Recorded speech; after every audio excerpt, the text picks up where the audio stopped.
me a lot if I get offended by the fact that usually when I'm introduced, they mention, it's a girl coming to the stage.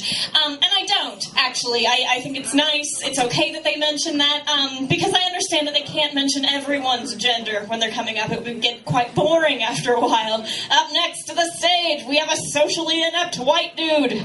He's going to regale you with highly fictionalized accounts of his penis and the things he may or may not have stuck it in lately. Ladies, consider yourselves warned. It's all a ruse. And it is. I've dated a lot of comedians, so I've sort of become the fact checker of the group.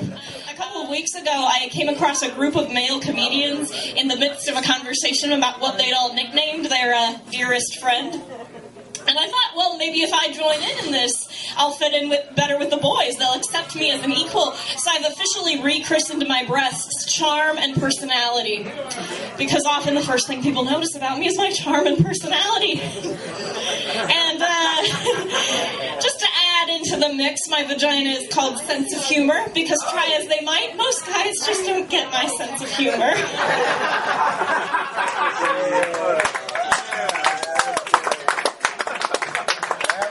I'm sure many of the male comedians I know would say, but Corrina, didn't you get into comedy just so that you could share your sense of humor with the world? 'Tis not true, I am a lady. And just to complete the set, my ass is called Politics, because I'm not really interested in politics. I don't really want to talk about politics. And if on a first date a guy tells me he's thinking about going into politics, I'm never calling him back again.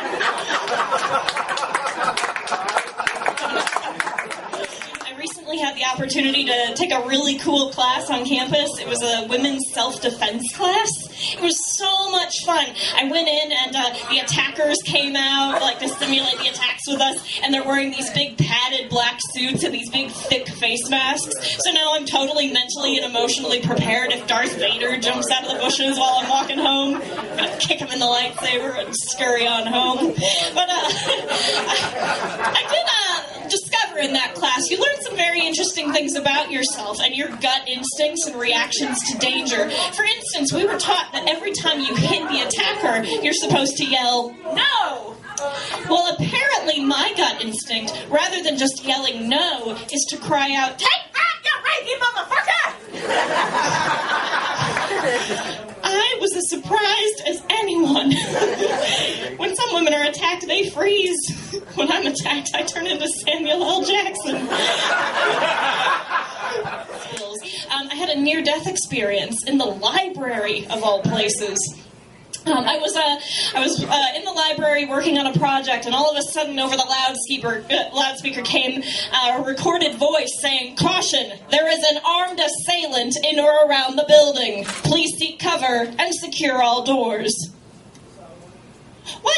I'm sorry, I went to IPS, but we did not have armed assailant drills when I was there. So I don't know what to do. So I sit there clutching my books and assuming that I'm going to be brought down in a hail of gunfire, and my tombstone will read, "Here lies Corrina Morris. She told some funny jokes, and then she died a virgin in the library on a Saturday afternoon." Obviously, I'm not worried about any of this anymore, as I am in the comedy industry. But at the time, it was a very real threat. Suddenly, campus police bursts in through the front door. There's commotion at the main desk. Someone gets on the PA and announces to us all, "I'm sorry, everyone. I'm so sorry. Calm down. Do not worry. There is not an armed assailant in or around the building. Someone hit the wrong button. You are all perfectly safe." A couple of problems I have with this situation. First of all, where is that button where it can just be tapped by any wayward book reshelver? Due date stamp, stapler, armed assailant drill button. Can we move that to a slightly less conspicuous spot, please? And second, there is an armed assailant in or around the building. Bit vague, methinks. Because knowing my luck, I would rush outside to escape the danger, be brought down in that hail of gunfire. Or I would run to the stacks, knowing that the scariest thing you'll ever encounter in the stacks of the library is that guy who's always posting on Craigslist that he's looking for library sex. That's okay, I'm not afraid of him. Take that, you bibliophile motherfucker! I got it, it's fine. You get my callbacks. You might get my sense of humor if you keep clapping. the vagueness of that announcement. And so I actually wrote a letter to the head of the university saying that they should clarify it for the safety of the students.